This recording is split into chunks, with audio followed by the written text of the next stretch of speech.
Bismillahirrahmanirrahim. Assalamualaikum warahmatullahi ta'ala wabarakatuh. Bismillahirrahmanirrahim. Alhamdulillahirrabbilalamin. Wassalatu wassalamu ala sayyidil mursalin wa ala alihi wa sahbihi ajma'in. Amma ba'du. Pertama-tama mari kita tetap panjatkan puja dan puji syukur kita kepada Allah Subhanahu wa taala yang telah memberikan kita nikmat sehat sehingga kita dapat bermuajahah dalam penyampaian materi pada hari ini. Kedua kalinya salawat serta salam tetap kita limpahkan kepada junjungan kita, ini baginda Nabi besar Muhammad sallallahu alaihi wasallam.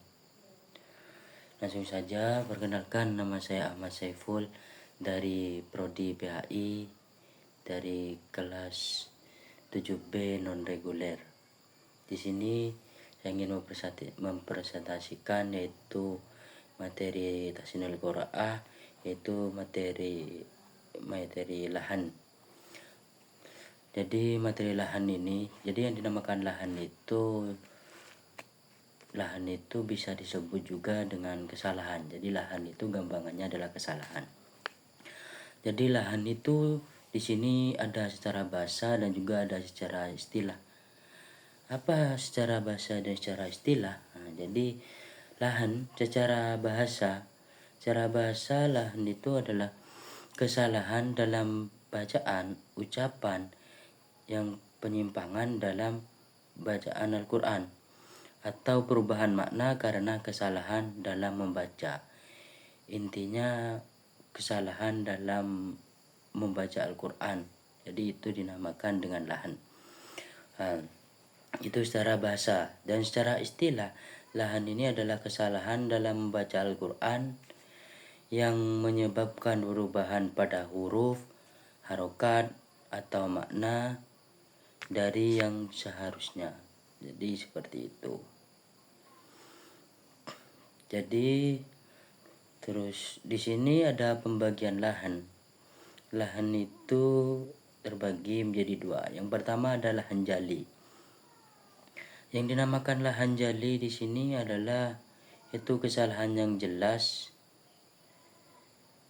ada ya, atau dinamakan dengan kesalahan nyata dalam pengucapan huruf ataupun harokat yang mengubah bentuk dalam Al-Quran dan mengubah semuanya, mengubah bacaan, mengubah arti, dan juga mengubah harokat. Intinya ketika kita merubah bacaan yang sudah jelas itu kesalahan yang nyata, biasanya A dibaca Ro, maka kan itu kan kesalahan nyata, maka itu dinamakan lahan jali.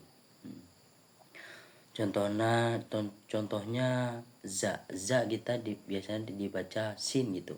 Maka itu kesalahan yang nyata dan hukumnya itu adalah haram.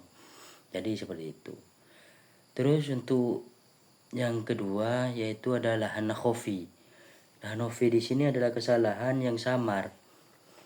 Itu adalah kesalahan halus dalam kaidah ilmu tajwid. Yaitu seperti mad, guna, dan juga idgham atau idgham. Jadi seperti itu. Jadi barusan ini terus di sini ada contoh kesalahan huruf. Contohnya di sini pada bacaan idgham biguna. Idgham biguna itu hurufnya akan ada 4, yaitu yanmu. Di sini contohnya ada bacaan minwaro. Jadi ketika kita salah membaca, kita harusnya membaca miwaroihim, kita membaca minwaro, maka itu dinamakan kesalahan lahan khofi. Jadi seperti itu. Jadi yang harusnya dibaca miwaro karena salah membaca minwaro. Jadi seperti itu. Pada intinya kesalahan bacaan tajwid pada hukum bacaannya, jadi seperti itu. Jadi contoh ketika bacaan ifa kan tetapi sama kita itu dibaca dibaca dengung atau dibaca dengung gitu kan, ifa artinya samar, maka itu dinamakan kesalahan lahan khafi. Ya, cukup mungkin dari itu dua barusan ini adalah pembagian lahan. Cukup mungkin itu apa yang dapat saya sampaikan, kurang lebihnya mohon maaf. Wabillahi taufiq walhidayah. Assalamualaikum warahmatullahi taala wabarakatuh.